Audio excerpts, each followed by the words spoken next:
My talk today is called Commitment as a Catalyst. Commitment as the catalyst for your life, right? For transforming the mundane into the extraordinary. And while I have been teaching the power of commitment in my work for a decade, I've had a new awakening to it. And for those of you who were here last week with Lynn Twist, it's the title of her book is Living a Committed Life. And I've had a great renaissance of understanding the power of commitment. And there is a quote in the front of the book that I'm going to read to you right now. And very interestingly, this quote I had turned into a wall plaque for my husband when we were dating in New York City. It was his favorite quote, and I searched for it everywhere online, and I couldn't find it anywhere you could just buy it. It's an obscure quote. So I had a graphic artist that I knew, and I called him, and I had him turn in, and it still sits over my husband's desk as the quote for his life. It's called A Splendid Torch. This is the long version. This is the true joy in life, the being used for a purpose recognized by yourself as a mighty one, the being a force of nature instead of a feverish, selfish little clod of ailments and grievances, complaining that the world will not devote itself to making you happy. I am of the opinion that my life belongs to the whole community, and as long as I live, it is my privilege to do for it whatever I can. I want to be thoroughly used up when I die. For the harder I work, the more I live. I rejoice in life for its own sake. Life is no brief candle to me. It is sort of a splendid torch which I have hold of for the moment, and I want to make burn as brightly as possible before handing it on to future generations. George Bernard Shaw.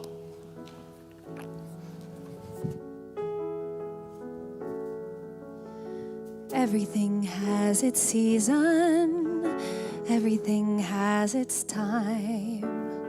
Show me a reason and I'll soon show you a rhyme. Cats fit on the windowsill, children fit in the snow. Why do I feel I don't fit in anywhere I go? Rivers belong where they can ramble. Eagles belong where they can fly. I've got to be where my spirit can run free. Gotta find my corner of the sky.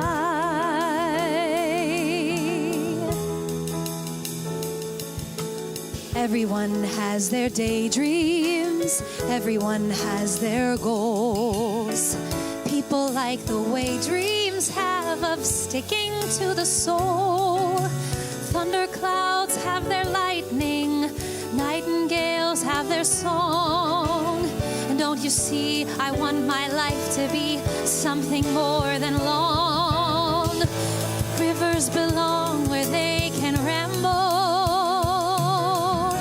Eagles belong where they can fly. I've got to be where my spirit can run free. Gotta find my corner of the sky.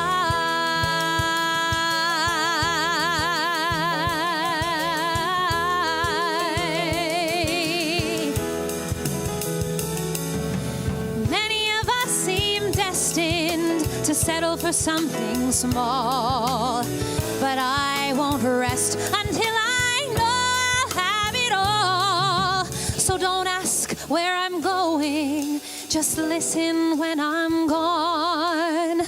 And far away you'll hear me singing softly to the dawn. Rivers belong where they can ramble. Eagles belong where they can fly.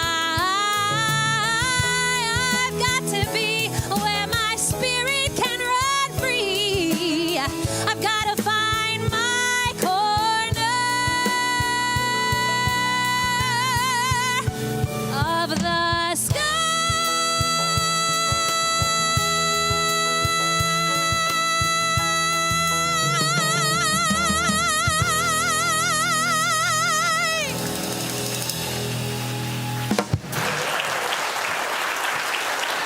Ruby Day.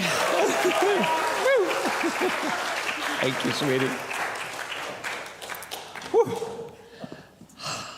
I think she found her corner. Thank you, Ruby. Often we focus on that, and the character in the musical Pippin that song was written for is born of incredible privilege, born in incredible wealth, and yet feels totally out of sorts. Like he doesn't fit in, like he doesn't belong, and that no one is paying attention to what he wants and needs. And the secret for us all is to pay attention to the longing of our own heart, of our own soul, guiding us to something greater.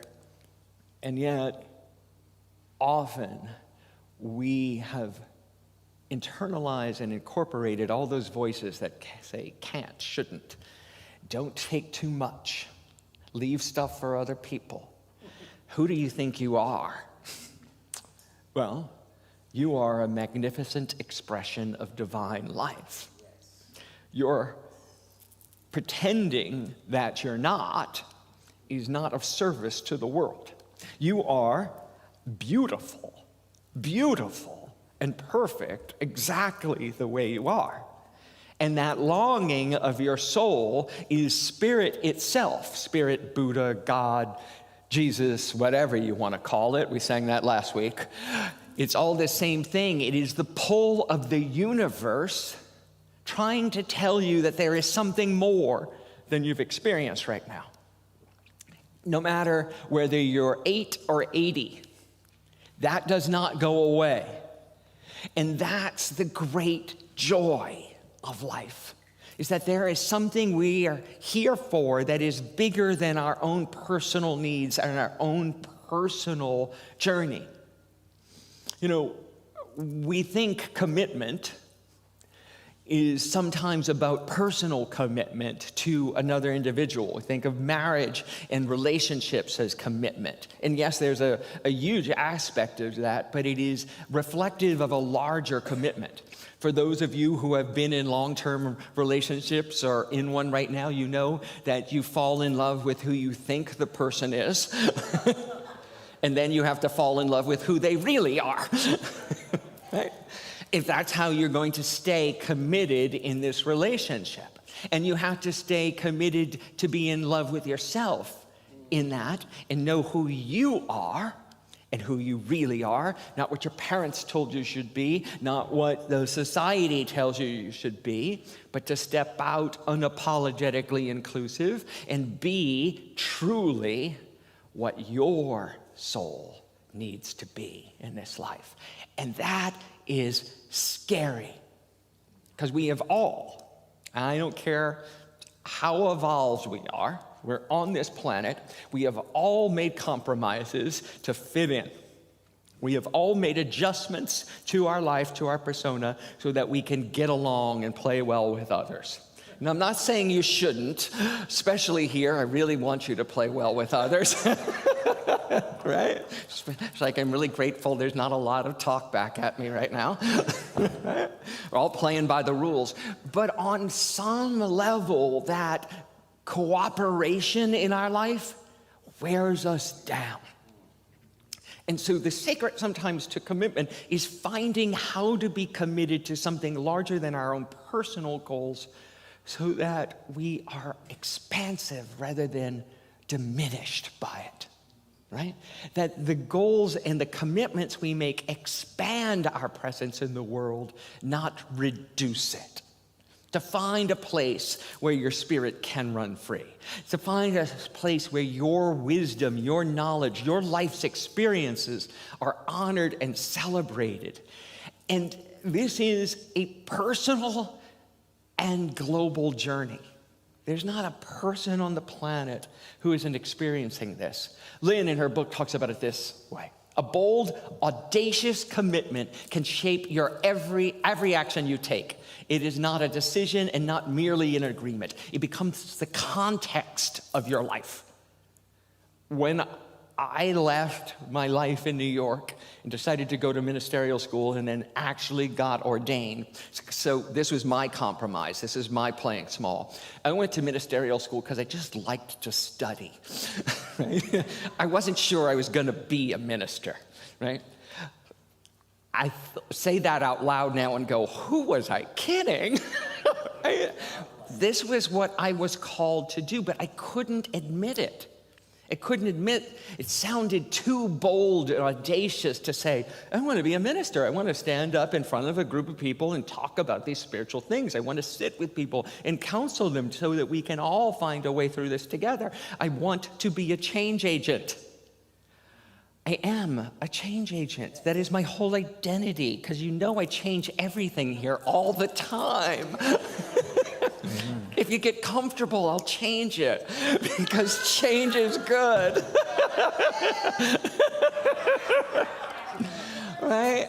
So, but that's what it took for me to get to the place where I can stand here today, 12 years later, and say that and own it. And every little baby step has gotten me to this place.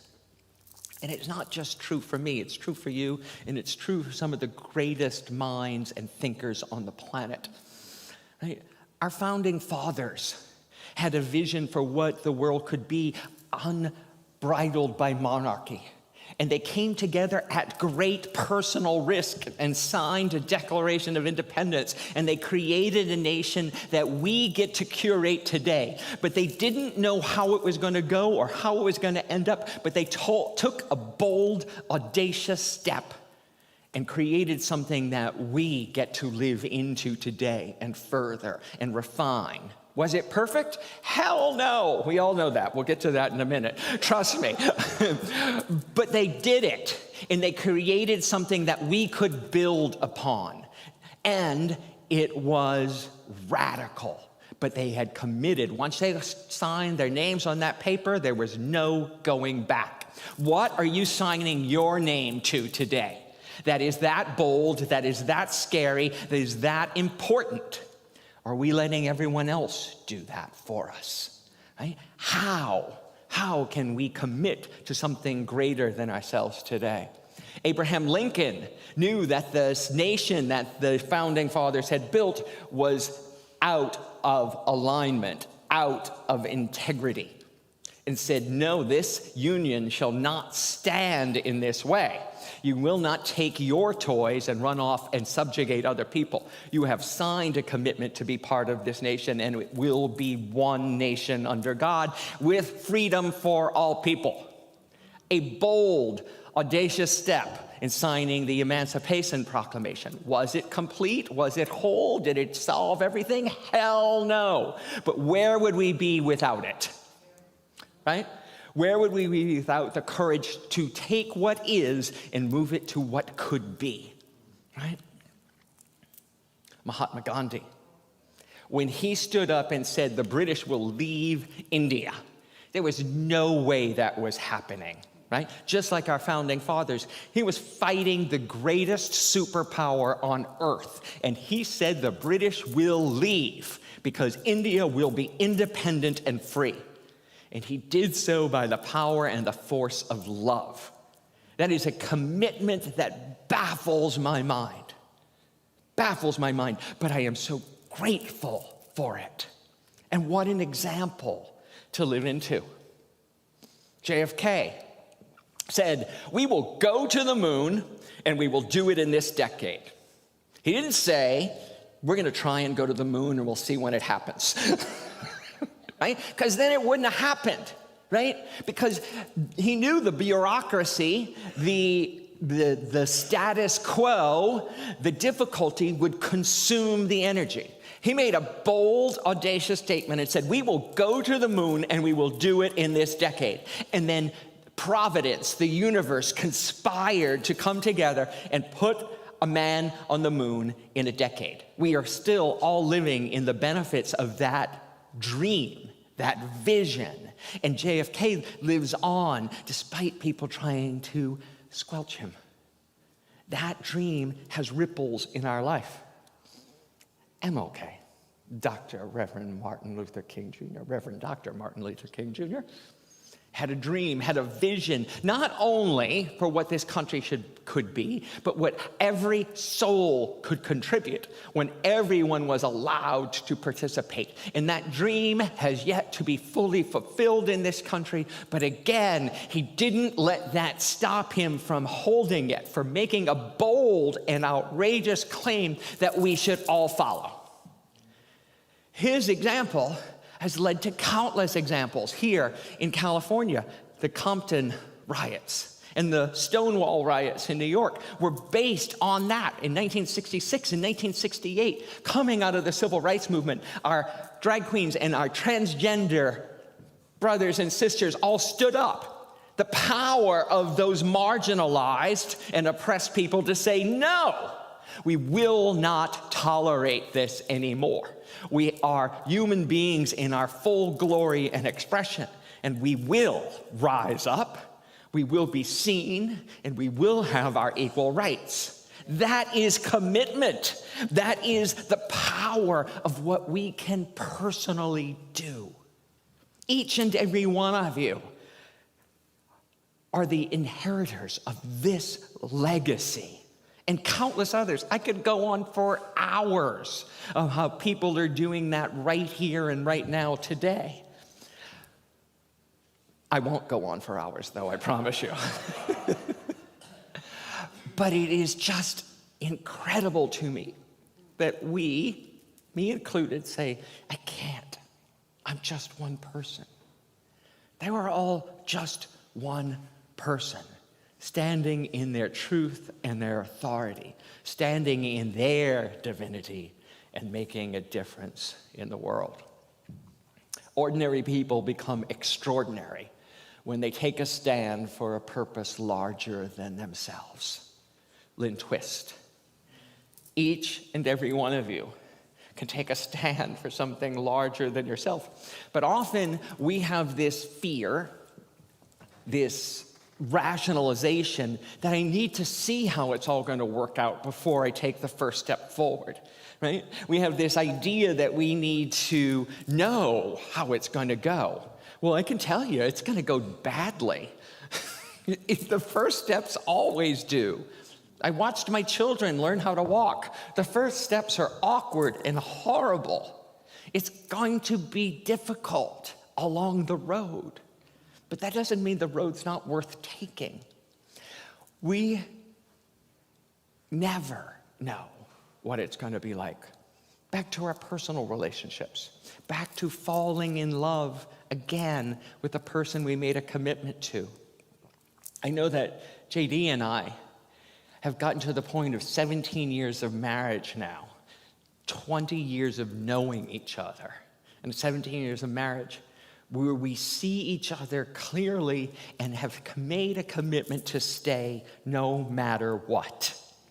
No matter what, that we are going to work this out together.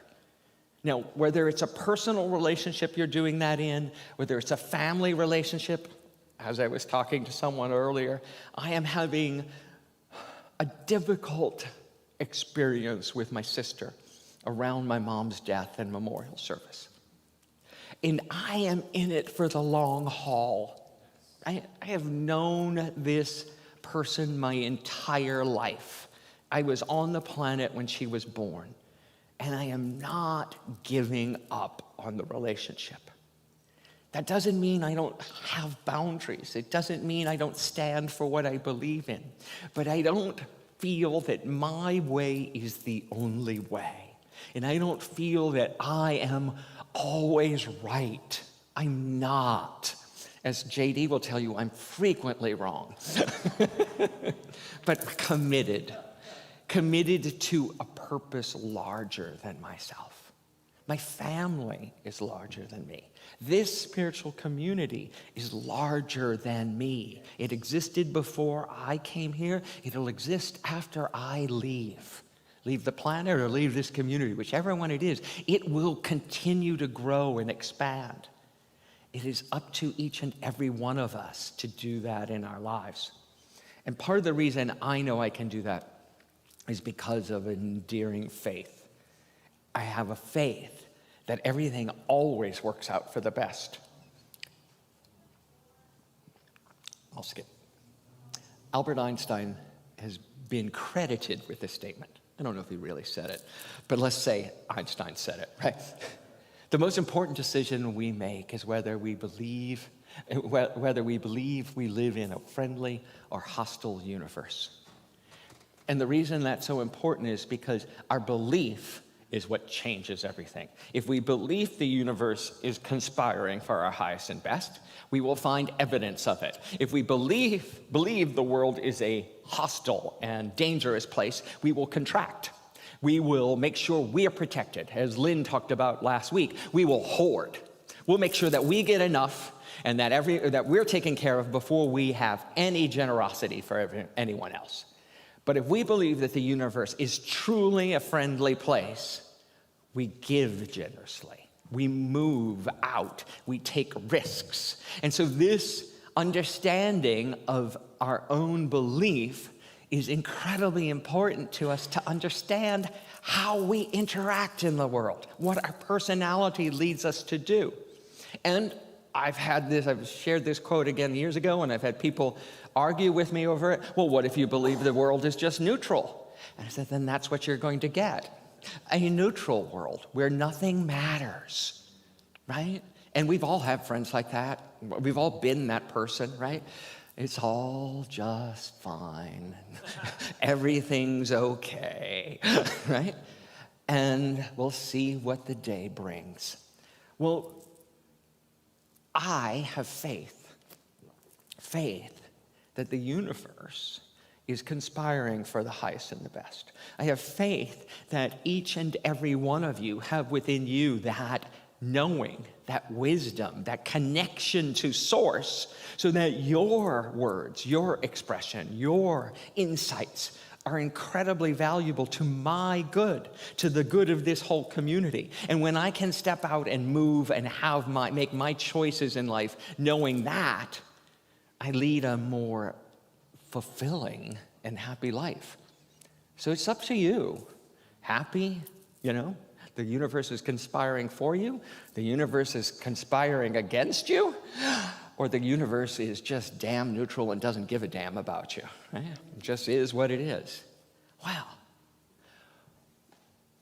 What would make you want to get up in the morning? As Misa sang, every time I wake up, I claim a blessing. I claim that this day is here for me, not against me. I claim that there is more. So I'm a man of faith. In her book, Lynn talks about it too. I am a spiritual person, a person of faith. And that means that I know that it is never the end. It is not over. I know that when I said goodbye to my mom's body, that it was not the end of my relationship with her. And I knew it was not the end of her spiritual journey. I know that for all of our friends we've lost along the way, all of the people who died of AIDS, all of the people who have died in the war in Gaza and in Israel right now, all of those souls live on in each and every one of us, live on communicating and communing with us, and that there is more to life than this body, this temporal existence. So how do I want to live it, folks? How do we want to live it? In her book, Living a Committed Life, Lynn talks about a quote from Will Kippen, and he talks about the 12 spiritual commitments you can make. And this one is the 12th on faith. It is our job to discover what our unique gift is, our unique role. and for each person to give their gift as skillfully and generously as possible. It is your job to give abandonedly, to give generously, to give without ceasing. So let's take that to our time of meditation.